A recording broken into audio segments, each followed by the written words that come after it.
Hi, the following is a bit of a pre-recording of my talk from WordPress Brisbane on Thursday, the 14th of June, 2018, about WordPress development in Roots. If anything's different from the talk that I gave at WordPress Brisbane, I'm actually recording this the day before, and I don't know if I'll change anything today or tomorrow before we go up there. So I suppose we'll just get on with it. So my name is Simeon Griggs. I run a website design business of one called Tomorrow. I call myself that because I needed a new business name by tomorrow. I'm based up here in Toowoomba, which is in regional Queensland. And I've been developing WordPress websites for a number of years. And I want to talk today about making better WordPress websites faster with Roots. If you're not aware of what Roots is a bunch of tools developed by these guys who are much, much smarter than I am, that help you make websites, better websites faster by their own proclamation there. And I suppose the point I want to get to with today's talk is that I'm not the most technical developer. I'm self-taught, everything I know. And I suppose I wanted to go through, why would somebody who is not technically minded or super technically adept want to develop on a tool which is by definition quite technical, and if you're coming from a non-technical background, has quite a large learning curve. So I want to go through sort of the main things that I find beneficial to using this framework, and I suppose the biggest compliment I can give it is there's a few times I've thought, well, this is all too technical, I'm going to cut back to something simpler, or make something myself which is much more simpler that I can understand. And every time I go down that path, I realize that if I pulled everything out of Roots that I really like, I'd probably end up with a lot of what's in Roots anyway. So I might as well just use it and use the parts I understand than try and develop something my own, which just duplicates a lot of their functionality anyway. First, I wanted to get through a bit of a story, and I suppose it's my life story that led me to this point. And I suppose, like a lot of people who are probably watching this video, took an interest in code from an early age, and that was me. While everybody else growing up was playing outside, I was riding my push bike up to the library to have half an hour of internet access and downloading web pages that look like this about video games, and downloading websites and putting them on a floppy disk and taking them home to study how the code was made. And so that was my journey to website design, and that sort of began the self-taught, just staring at the code and trying to make sense of what it was about. When I started my own business, though, I needed a content management system if I was going to sell the idea of website design to customers. And the one I settled on early was TextPattern. Now, TextPattern I love. It's the little CMS that could. And it abstracts a lot of PHP logic into tags that look like HTML. So if you know HTML, you can just learn these text pattern tags, and it's a really smart CMS. It's this tiny little thing.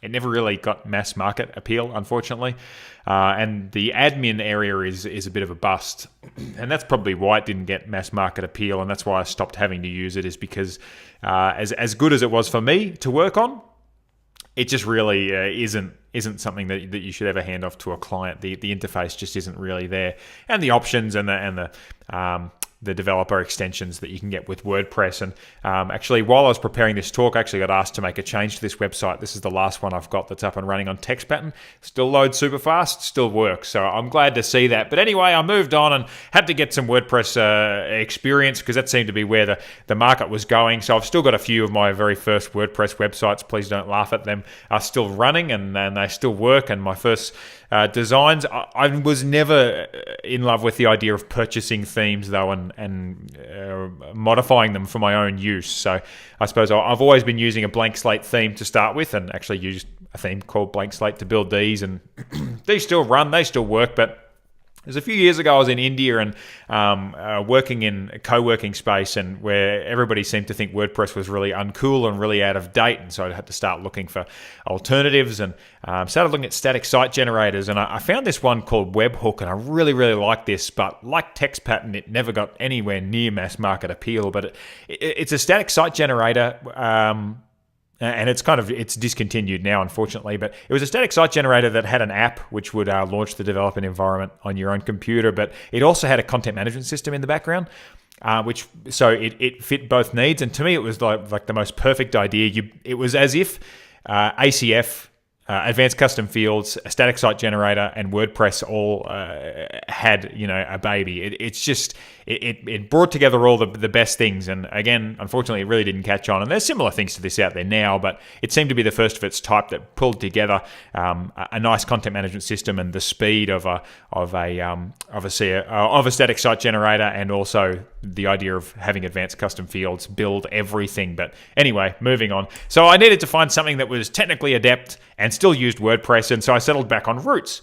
And Roots really does that. So when you're setting up a WordPress website with Roots, you're never going to see the famous 5-minute install, and you're never going to see a GUI before you start anything. You're really going to do everything from the command line and from a series of text files, and it's going to build out everything for you, and it's automated everything for you. But you're never going to be you're not going to be setting up WordPress in the way that you're traditionally used to. You're going to be setting it up completely differently. But at its core, all of these tools, Trellis, Bedrock, and Sage, it's all just WordPress at the end of the day, which is the cool part about this too. So if you start to go down this route and you don't care for it, or it gets confusing or whatever, you can always bail and just go back to your old WordPress install.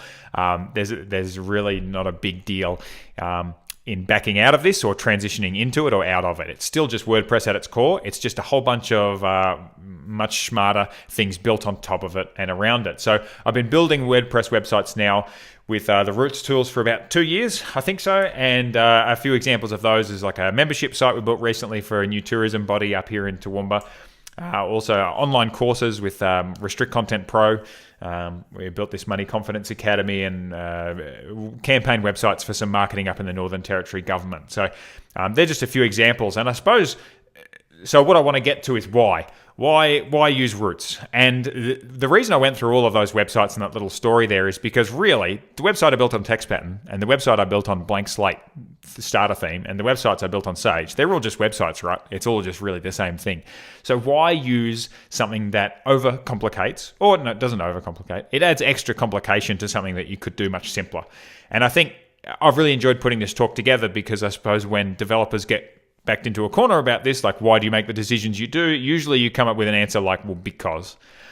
And if you're going to make decisions like this, and particularly some of these things will impact your clients, you're going to need to make defensible decisions when it comes to developing websites. So let's ask the question better, why? And the answer I really come to as to why I use Roots is because it takes a little more time, but you'll end up with fewer headaches. And I'm going to explain that as we go through step by step, the things I like about Roots. But what will take you a bit of learning time if you're completely unfamiliar with these modern building tools, it's going to take you a lot of time to get up to scratch with it. And it does still take a little bit of extra time to set up a WordPress on Roots. But once you're up and going, it will create fewer headaches ongoing. Roots is a much better solution than MAMP and FTP for a website that you will be contributing to over time. If you're going to continually develop and modify a website, Roots is a much better, more refined, more closed system to ensure that you are constantly iterating on the right version of the website than having, if you check in on a website every 3 months and things are broken. Those headaches that you get with a typical WordPress install, you will get less of with Roots because it's a much more controlled environment. And so the big question is, do I need to be a super smart developer? And my answer to that one is nope, because I'm not. I'm a designer probably in the most part, and I like designing things that are simple and developing things that are simple. And this is quite complex, and if I can do it, you can do it too. So the first two parts I want to talk about with Roots are Trellis. So Trellis spins up a server. And the genius thing about it, and I'll explain this in a minute, is that it spins up a server on your computer and then creates a server to host the website that are identical. So the thing you are developing on and the thing that is live are the exact same thing. Those servers are exactly the same. And it creates a nice contained environment on your computer for each website that you create, and there are benefits to that as well. And I'm going to explain Trellis and Bedrock together because really you're going to use both of them together. I can't imagine there'd be too many scenarios where you'd use one or the other. You can, but you really don't have to, or really might never. So Bedrock, it rearranges the folder structure of WordPress, and and makes it much easier, again, to continue to develop on top of. So instead of having to maintain your own WordPress folder structure or use things the way that they have, it rearranges things and adds tools on top of WordPress so that at its core, it's still WordPress, but it's just with a much smarter and more refined set of tools. So the main benefit, I suppose, I'd see in going to Roots, if you are not a really technical developer and you come to Roots, I mean, these are just the things that I've listed out, things I've heard of, I had heard of before using Roots, and but I had never touched, never used. I suppose anytime I'd come across a website that would say, just enter this on the command line, npm install this, my eyes would just glaze over and I couldn't make any sense of it, right? So the great thing about Roots is that you will have to learn these things. You might not have to learn exactly what these do to the point where you would be able to program something yourself on top of these tools, but these are the tools that Roots is using, and so you will become familiar with them. And the reason I say a more well-rounded developer is because by using Roots, and the great thing about learning something new while you've got something familiar, that is learning something new with Roots around something familiar, which is WordPress, is that it helps eliminate all of the unknowns. If you were going to learn something that was 100% new to you, you might find that really difficult. But if really you're just adding some complexity on top of something you already know, that's much better.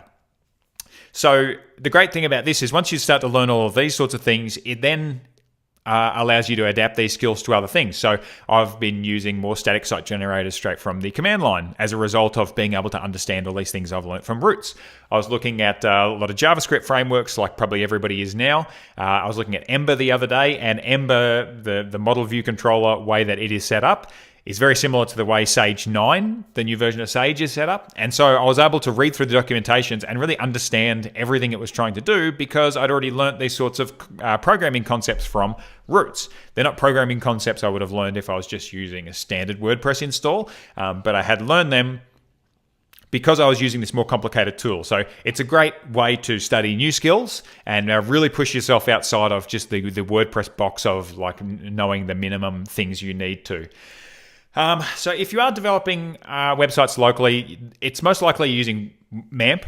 There's so many different ways to develop a website locally on a Mac or a PC, and MAMP's a very popular one. And I suppose this diagram I've created here is what I wish I had shown to me when I was first trying to understand how Trellis worked, right? So you've got your local environment. So all of your local websites are probably running off a MAMP server, which means that your MAMP server has one configuration, and all of your websites adhere to that. If you change the PHP version in MAMP, all of your websites are currently running on that PHP version, right? So then you push all of that to your hosting, which hosting is so often a mystery box, and it's your websites on there and countless other websites are on that shared host. Maybe you get to choose your own wonderful website host. Maybe your client says, no, but I only pay $2 a month if I go to this, terrible hosting company where they've got this outdated version of PHP, but that's where I want it to be. And so you just have to make WordPress work. Now, the beauty of WordPress is that it's so robust that it does work on just about every hosting platform. But if you don't have control in that, it's a mystery. And so like with that Northern Territory government website, I built that on Sage. And so it's this really great high functioning theme. It is on some of the poorest hosting I've seen, and their security protocols are such that I couldn't get FTP access to it. So I'm having to make file edits by using a file manager plugin. The version of PHP is set up in a way that we had to switch out a bunch of plugins that we were using for ones that would work on the platform. So your local and hosting environment could be just wildly different one from another. And again, 90% of the time, that's probably not a problem. But every now and then you're going to run into a problem where there's a disconnect between the two and it's just frustrating. So what's the difference between that and Trellis? So Trellis will spin up one virtual machine on your computer for one website. Now, that's going to take about 2 or 3 gig on your computer. So there is a bit of a disk space cost on that, but it will create this pristine development environment. And one part I like about that is for example, you can SSH into that machine, and WP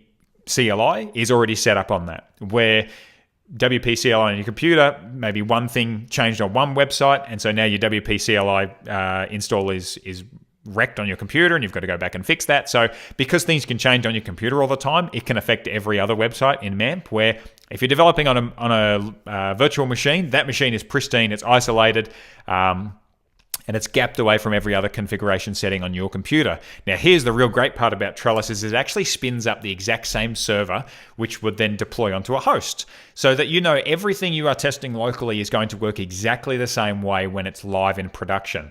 Now, there's a lot of other awesome stuff that Trellis does, like it creates its own Let's Encrypt certificates and all this other stuff. But this is the real beauty of the whole platform, is that your local development environment is exactly the same as your production, exactly the same as your staging environment. So if you test something locally, you can go and deploy it to production and you know it's going to work. You don't even really have to check on it.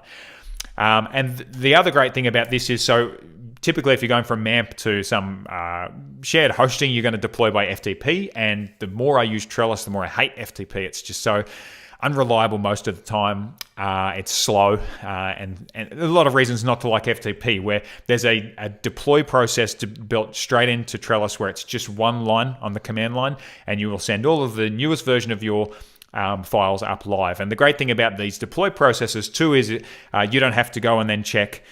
So with your local and hosting environment there with MAMP, you would have to check, well, have I accidentally updated something live on the server, and now my server is out of date with my local copy, and you're constantly having to check things and manually eyeballing what plugins are up to date and whatnot, where Trellis will, with each deploy, make sure that the plugins are exact same versions, make sure the theme is the exact same version, and all the files are the same, and it will do that deploy every time. So it's not just pushing individual files up, it's making sure it's taking a copy of your server and your files and your current versions of plugins in the theme and pushing it live. So how it works. So instead of the famous 5-minute install, you just install Trellis and Bedrock, which are just a glorified collection of text files, really. You open one of these text files and you edit the details about the WordPress site.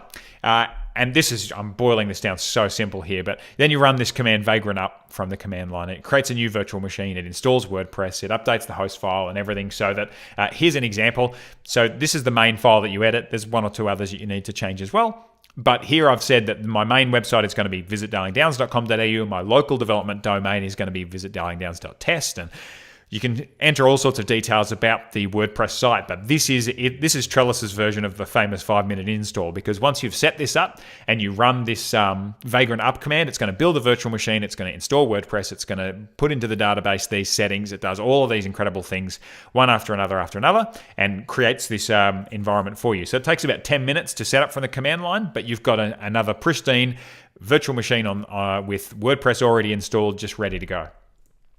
You manage plugins with Composer. So Composer is a text file. I'll just skip to it. So here's an example Composer text file where we've installed all of these plugins, and you can set version control here if you want to. So you can say, like if there's a plugin that you never want to be updated because it'll break if it goes to the next version, for example, you could set a specific version number here. Otherwise, you can just say grab the latest version at all times. But you just go into this file, make sure the plugins are there that you want, and run this command from the command line, and it will update and install all of your plugins. This, again, is something that isn't as easy as just jumping on the dashboard and hitting the update button, but what this will do is make sure that the plugins, again, on your computer and on the development environment are the exact same versions every time. It'll make sure that the customer doesn't install their own plugins or remove plugins or update plugins into a version that don't work. This maintains everything, and this actually maintains the version of WordPress itself on the server and on your local version. Another great thing about it is it sets it as one version of the truth. Again, if you are developing with FTP, if you're deploying with FTP, a client asks for a change and somebody on the team makes a change live on the FTP, then 6 months later, you're asked to make a change. You've got to go and check, well, is the file on my computer different from the version that's live? And you've got to look back and forth and eyeball the changes and maybe run it through a diff or something, and have to keep checking the files backward and forward. But if you are version controlling through Git, which Roots has to do, you'll make sure that, if a client asks for a change, there's no way that the files that are live are any different from the ones in the Git repository. They have to be the same. Just the way it works. So it just makes sure that there's one version of the truth, and it enforces good behavior. So again, it's not possible to log in by FTP and make a change. You could SSH into the server and edit a file in the command line if you wanted to, but it's so unlikely to do. It's just easier to go and do the right thing, edit the file locally and push it live. And again, it makes sure that somebody can't go installing plugins. You get this commonly if a client wants admin access to the website and they ask you to make a change, or why isn't the website working? And you go and there's 7 new slider plugins and you wonder why it's not working anymore. Deploy, again, is so much greater than FTP. This is the command line that you do. So you go and make some changes to your theme locally.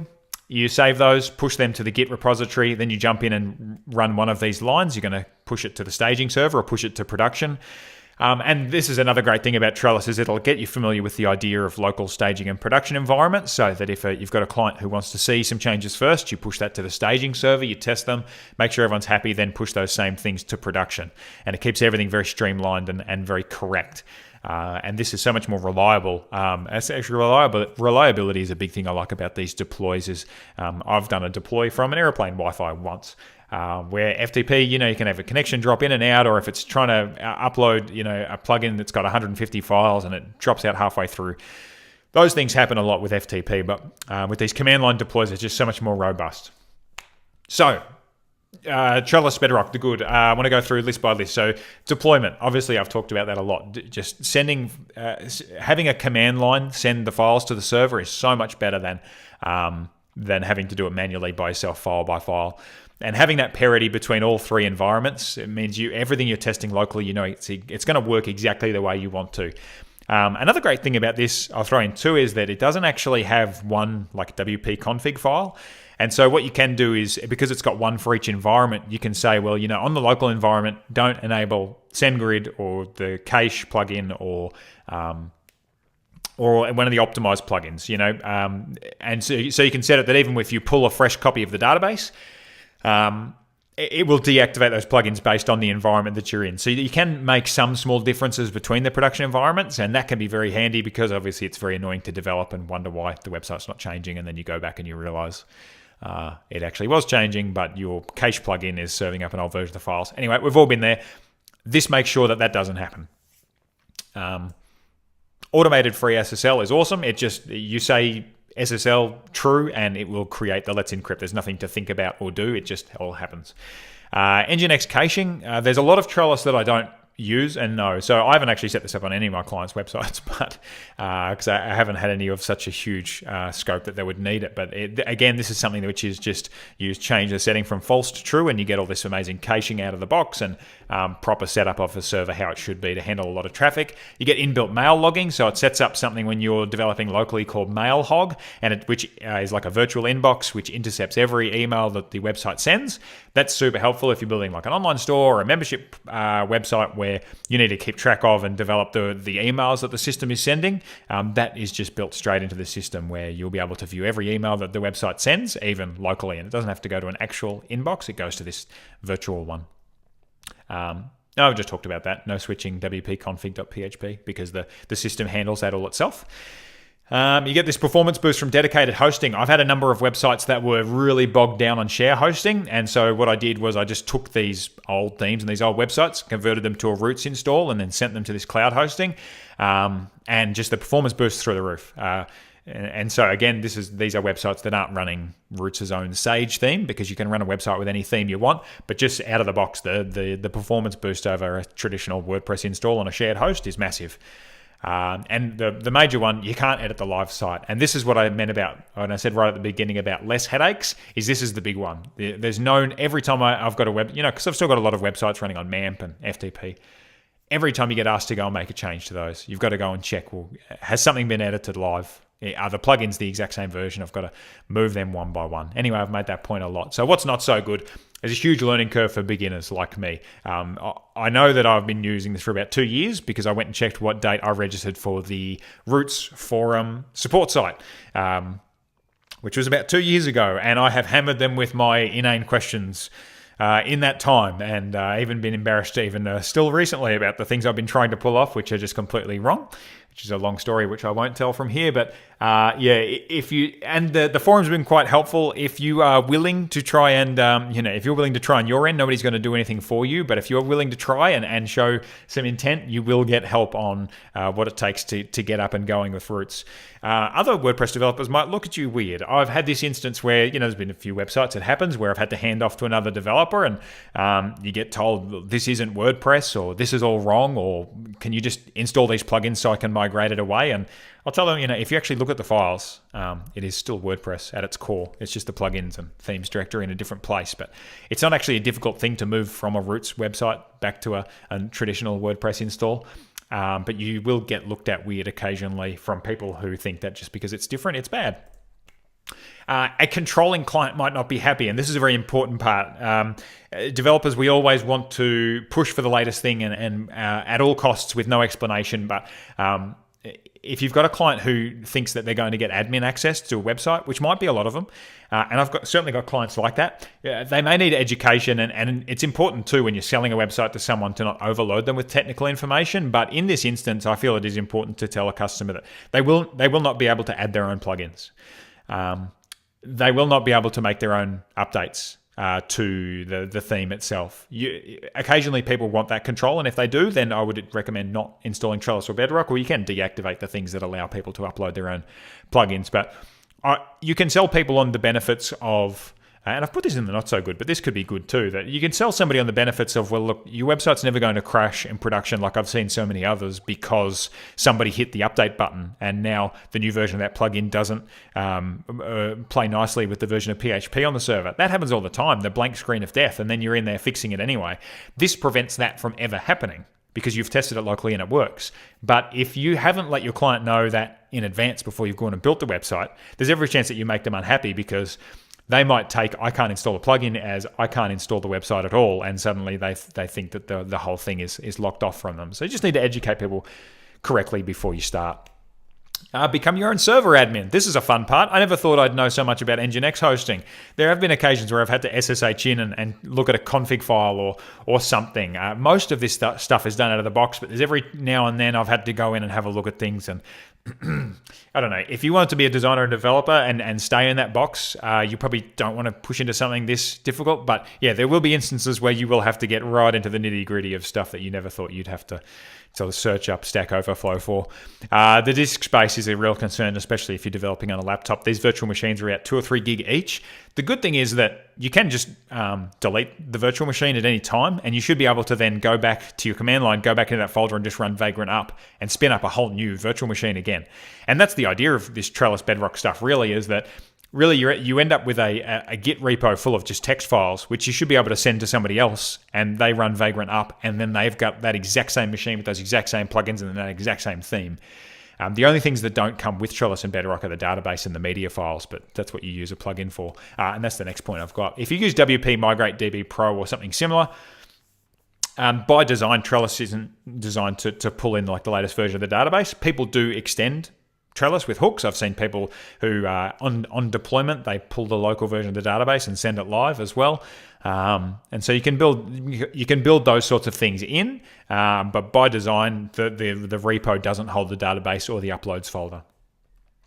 So that's Trellis and Bedrock. Let's go on to Sage. So Sage is their starter theme. I should have thrown a pretty picture in here because we've been looking at a lot of text. Sage is a starter theme. It's not a framework. Sage holds no strong opinions about layout.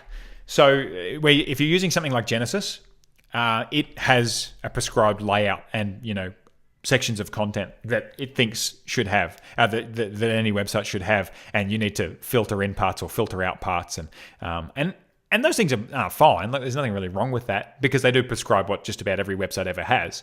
But Sage, you are only using the code that you choose to include. It comes with like the most minimal amount of code to start with possible, and so you're only really writing and including and adding what you need. It's designed to stay dry, so DIY, don't repeat yourself. And I'll show an example of that in a moment.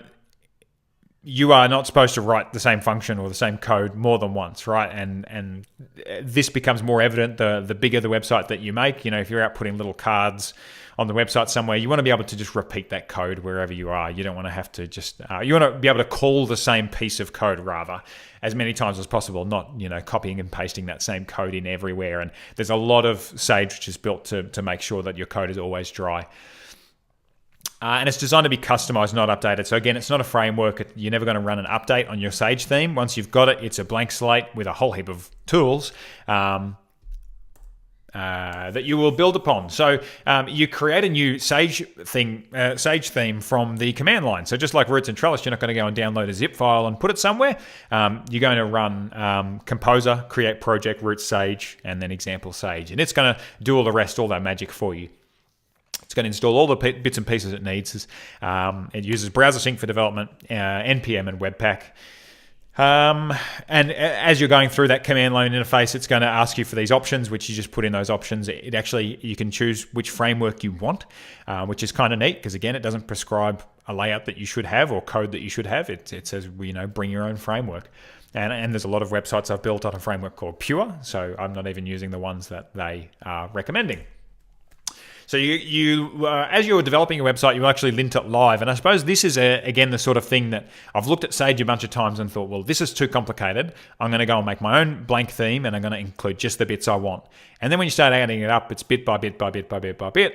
And you're sort of just duplicating most of what Sage has anyway. So and they've got some really good defaults. So it will really stress that you write good JavaScript and good Sass, and it will throw an error on just about everything that isn't right. And it's really great to get this linting early because there's nothing worse than writing all your CSS and then having it linted, and you have to go back and change even the smallest formatting things. So here, like this one's an error for not having an empty line between two rules, and I've got a quick video here. So that's where my before tag there, I didn't put a return above it, so it threw me an error.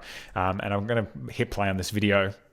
So you'll see, and this is just browser sync, which a lot of us would be familiar with. And so if I hit save, there's that error. Put that return in, the error goes away. So it's going to enforce really high quality code all throughout. And this Webpack mode of hot module reloading, it's supposed to be extremely fast. It isn't always, but in that demo there, you saw how fast that is, and it will update just the part of the page which is impacted. It won't refresh the entire page every time, which is pretty neat. So don't repeat yourself. In a lot of WordPress themes, it will have, get header, get footer, get sidebar, and you'll repeat those pieces of code all throughout. What Sage does, again, it moves a bunch of things around in different folders and has a lot of code to make this work. But here you get this one application template. And it calls intelligently through a few functions where things should be. And so it's gonna yield the right content in the right places. And this is the whole layout here. You don't really get this in a lot of WordPress themes where you've got your header separated from your footer, and those parts get called routinely. Here you've got this one wrapper for everything, and you can see some extra tags in there, like those little @ symbols. So the latest version of Sage, which is Sage 9, uses Laravel Blade, which is designed to separate logic for doing things and for calling content from the actual presentation. So here we see just the presentation markup, which is if something exists, then output it. But that's the only logic there. So, the logic for that display sidebar part, that's off in another file.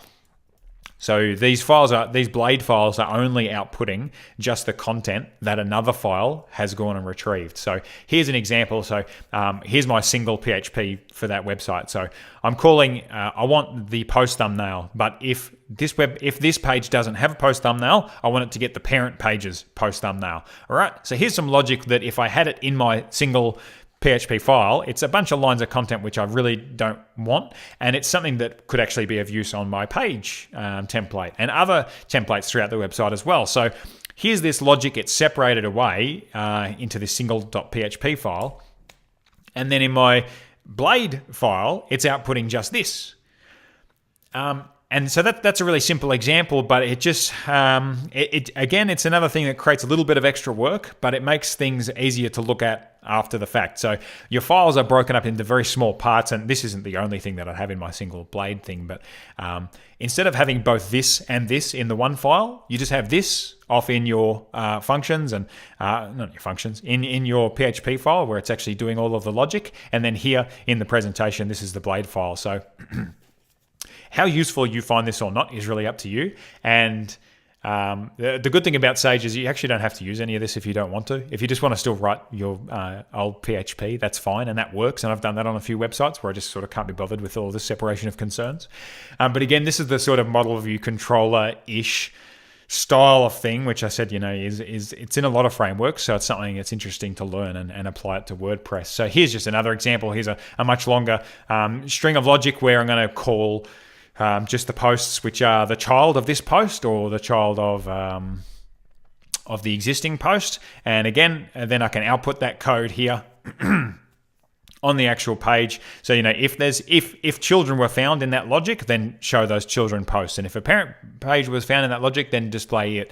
But most importantly, I'm switching these things away so that this isn't all compressed into one really long, more difficult to understand file, and I can separate my concerns that way. So it's less about hooks and actions and just having more files, I suppose. So here's your presentation files. I'd have a bunch of files elsewhere for all of those logic, but you're splitting things into little files, which you can all see, which is something which I like. So I've been doing a bit of development work with Genesis recently, and something I find difficult to get my head around is that you call things in and out with functions, but it's not always easy to go and find what those functions actually do or are called or where they are unless you go back into the parent theme. But this, you're really seeing everything that the website does. It's all in front of you all the time, and I really like that. Another cool thing is that it'll actually, when you're doing that deploy thing in Trellis, you can actually hook that into Sage, and what it'll do is actually make production ready files for all of your assets in the theme. So if you've ever pushed something live and the client says it doesn't look any different, you say, I'll just refresh the page a couple of times because the CSS needs to update. This, you'll never have to do that because, as you can see with those file names there, it's added like a string of random characters to the end of every file name, and it has that assets.json file there to make sure that it's pulling in the right file on production because the file name changes each time, so it has to be pretty clever. But this will make sure that it concatenates and minifies all your CSS and JavaScript every time, gives it a unique name so that next time that's pushed live, those are all fresh assets. They're not cached, and they bust the cache every time you push to deployment, which is very cool. So there's a lot more about Sage, particularly in the JavaScript side, which I haven't covered, but I can't go through everything. That's why I like Sage. Those build tools to do everything live, to push things live, that's all very cool. So what's good? The Gulp and Yarn build tools are very, very good with a lot of sensible defaults, which I really like. That deployment on that cache busting on deployment is just awesome. I can't go back from that now. You can do hacky things when you've got minification plugins, and you can say you update the theme version or something. But if you ever forget to do that, this just takes away having to remember to do that each time. JavaScript routing is probably a good thing. I'm not a big JavaScript developer, so it's something I don't use, but I know there's a lot of tools there. All dry everything is just fantastic. It really forces you again to be a better developer, and just to make sure that you're not repeating yourself and that you can create little snippets of reusable code, which really saves you. Again, this is a thing that if you're developing a website that you're doing lots of changes on down the line, it just, it's like a little present to yourself that you've made this little snippet of reusable code instead of, hard coding in something that's difficult to replicate somewhere else. The composer-based install process is very cool too. Again, doing everything from the command line. Once you're in the habit of it, it's just, you don't want to go back and find zip files and download them and so on and so on. Laravel Blade is very clever. It's very cool. I've put it under the good. I've also put it under the not so good, which I'll explain in a minute. It's probably too complex than necessary for simple sites, and that's true of Trellis and Bedrock too. If you're developing really simple brochure websites on purchase themes, you probably don't need to do any of this. But I've created holding pages for websites in Sage, because if you are just up and going and you've got a good workflow going, this might be faster than any other method for you. But if you're only starting out and you've only got very small projects to start on, it's probably overkill. Sage 9 is a bit buggy at the moment. Sage 8, which I've developed more websites on, was really stable, but it was using Bower for installing Bootstrap, which is now outdated, and so they want to push to Webpack, and it's got this controller stuff, and it came out of beta recently, but I'm still finding a few issues with it every now and then. So if you haven't started, go to Sage 8, and I'll go through that next anyway. And yeah, Laravel Blade I've put under this not so good. Again, it's an extra layer of complication which doesn't really make a big difference. Like it's a good thing to do. It's a good habit to get into. It's quite smart. It'll teach you new things, but it is a layer of complication which you may or may not need anyway. So you want to get started. If I've inspired you with all of this, the first thing to do, I would build a website with Sage and buy the book. They have the guys who made it put a book out. Sage is free, but the book costs you some money, so it's a good way to throw some money to the developers. Build a website on Sage. I did this a number of times first. So use your existing hosting environments, but use Sage. Again, it's all just WordPress, so there's no reason why you can't use Sage on a traditional website host. I think Sage 9 has some higher PHP requirements than Sage 8. And so on that, if you're completely new to all of this, I'd go and try and find Sage 8 because it's so much more stable and a bit more simple. It's still got a lot of those great build tools in it, but it is just a bit more simple than Sage 9. And there's a book for that, which is where I started. And do that too. So then try Trellis and Bedrock, and so this is just the method I did it, and I suppose that's why I'm prescribing it as the best way to do it. Is I built a number of websites on Sage on traditional WordPress hosts, and then I built another number of websites that were hosted with Trellis and Bedrock, and then but used just standard boring themes, and then bring it all together. And also, if you're getting started, go to the Roots Discourse Forum because people will help you if you do try, and they will tell you if you need to try harder, which is a good thing. Which again, if you're starting on all of this, I'm super glad. I suppose at the finish to this, I'm very happy I did all of this because it's pushed me way outside of my comfort zone on a lot of things, and I feel like I'm better placed to go forward and learn things outside of WordPress as well as be a better developer. But you are going to beat your head against the wall a number of times if you're trying to do this. But for websites that you're going to maintain for a long time, I can't recommend Roots enough. And that's it. All right. So if you've got any questions, just send them, email me or however you want to get in contact. My website's tomorrow.com.au. And that's it. Thanks.